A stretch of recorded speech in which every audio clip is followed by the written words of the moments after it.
Hello everyone, I'm Mohammad Ajlouni, and welcome to Humanizing HR. We're about to kick off a new series where we're going to tackle a really crucial question, one that I think gets right to the heart of the modern workplace. Now, you might look at that title and think, hang on a second, humanizing human resources? It sounds a little strange, right? I mean, the word human is literally right there in the name. So why on earth would it need to be humanized? Well, that's the exact paradox we're going to unpack. Based on my entire career working in industrial organizations, the answer is actually startlingly simple. What I've seen is that, way too often, the focus has swung heavily towards the resources side of the equation, almost completely forgetting about the human element. And this is the pattern you see time and time again. On one side, you've got HR systems that are, well, technically perfect. They're all about efficiency, metrics, procedures. They tick all the boxes, but they often lack a soul. And on the other side, what gets neglected are the humans, the thinking, feeling, creative people who are supposed to be our partners. They effectively get reduced to just another input, another cog in the machine. And the consequence of that mindset is pretty serious. People start to be treated like interchangeable assets. They get categorized, evaluated, optimized, and sometimes, let's be honest, they're disposed of, almost like they're a piece of broken equipment or an item on an inventory list. So let's be absolutely, perfectly clear on this foundational truth. People are not resources. And look, this isn't just some feel-good statement, it's a strategic one. Everything we do in a company, every system we build, has to be guided by this one simple principle. Think about it. People are the only living, thinking, value-creating force in any business.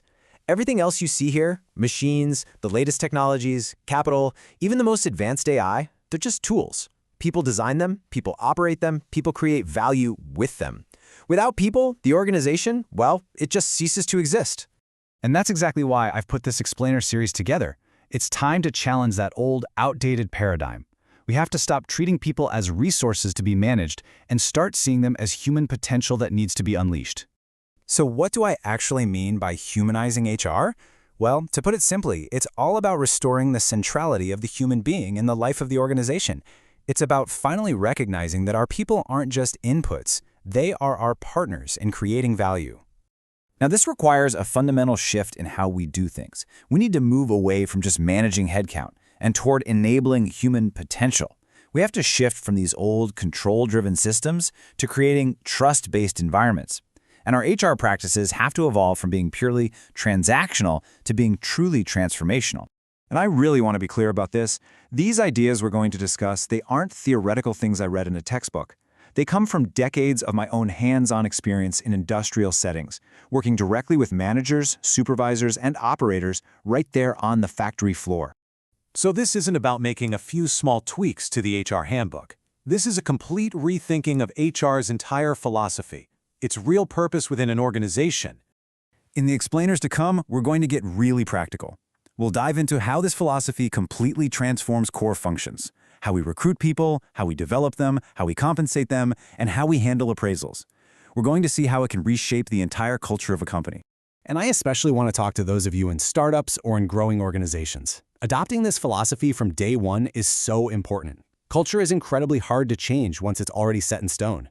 But if you build a strong, human-centric foundation from the start, you're setting yourself up for sustainable growth. As the saying goes, well begun is half done. So I want to invite you to follow this series, to really think about these ideas and to join the conversation. Because humanizing HR isn't just some catchy phrase. It's a strategic imperative for any modern business that truly wants to thrive. Let's just end on this thought. An organization is only as strong as its people. The big question for all of us is, are we building systems that actually honor that truth? Let's work together to do just that and turn this simple idea into our greatest competitive advantage. Thanks for joining me.